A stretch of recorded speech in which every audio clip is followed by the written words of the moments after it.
Thank you. Member for South Coast. Thank you, Mr Speaker. My question is to the Attorney General.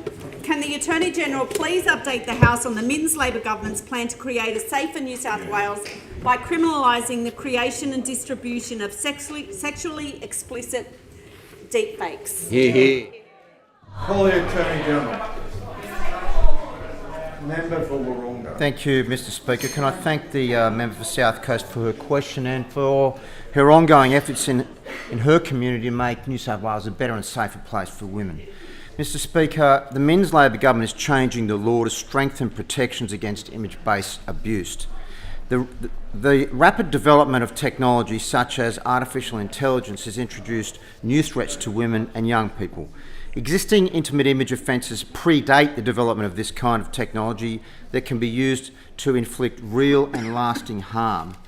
By introducing legislation to criminalise the creation and distribution of sexually explicit deepfakes, we are rectifying a potential shortcoming in the law that leaves people vulnerable to technology-facilitated abuse. Mr Speaker, I think it's worth stepping through what the law already covers and what we're changing to better protect against image-based abuse. Currently in New South Wales, the recording, alteration and distribution of intimate images without consent is a crime.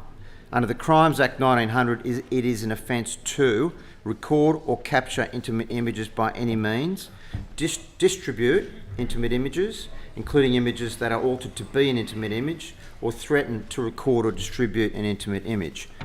The maximum penalty for these offences is $11,000 or 3 years imprisonment or both.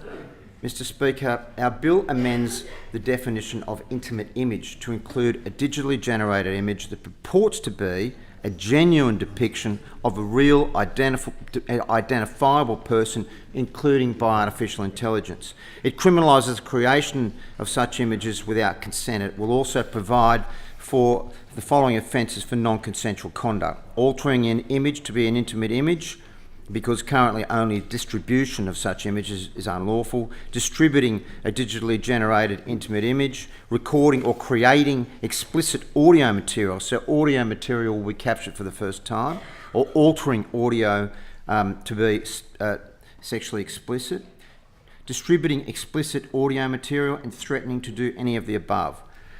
The bill continues to require the DPP to approve the commencement of proceedings against children under 16 years, and it works within the existing intimate images framework. This is important because it means that things like rectification orders that allow courts to make orders that a person do things like remove or destroy intimate images will continue to apply to the new offences. It also means that carefully thought through exemptions, such as an exemption where conduct is engaged in for a genuine medical or scientific purpose, will also apply. Mr Speaker, it will also complement Commonwealth... Attorney General, I'll call the member for South Coast. I request an extension. Yes, an additional 2 minutes is great. Thank you, Mr Speaker. It will also complement existing Commonwealth penalties that make the non-consensual sharing of such explicit material using a carriage service an offence punishable by up to 6 years in jail. Mr Speaker, where the person also created the deepfake that's shared without consent, an aggravated offence carrying a higher penalty of 7 years jail applies. And so, Mr Speaker, these amendments will bring New South Wales in line with other jurisdictions that have criminalised the non-consensual production and distribution of explicit material involving adults, regardless of how it's created.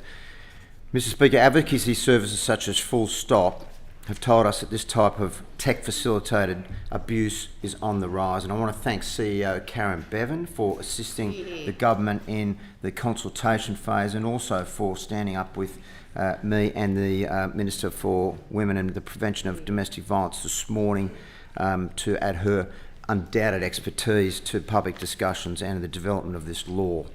The E-Safety Commissioner last year found there's been a significant rise in explicit deepfakes. They pointed to a potential 550% year-on-year increase since 2019. Mr Speaker, in April, the Premier said we're looking very closely at changes in the law to protect people. So now the government's done the work to develop a bill in a carefully and considered manner. We acknowledge the rules needed to change to keep pace with technology, and that's exactly what we've done. This bill is the result of careful consultation with key stakeholders and the people who will have to operationalise it, the prosecutors and the police, as well as victim survivors and domestic violence organisations. Mr Speaker, this work will continue to be looked at. There's a 12-month statutory review.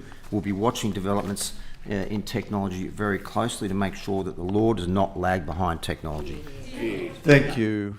Call the member for Coffs Harbour.